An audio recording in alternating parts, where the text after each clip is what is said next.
Well, once again, hi guys. Just sitting here and I thought, well, another beer. Thanks to JP, we've got the Homegrown Sawmill, good brewery, lager.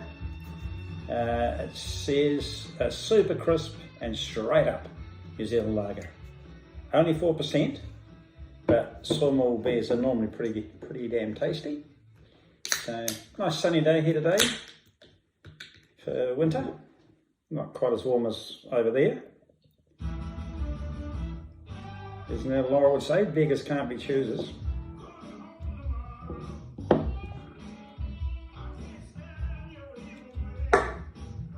So what's the time? Just about 4 o'clock, so.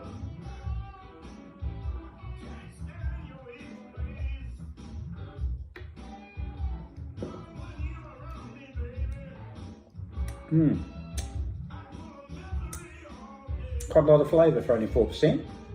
Just as I say, a damn good homegrown lager. So probably a bit better than that Bud Light that Bubbles is drinking.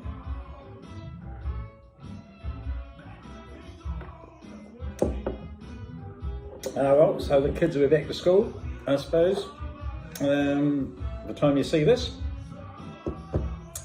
So never mind Maddie and Sam, I will be seeing you when I see you. Okay, love yous. Bye.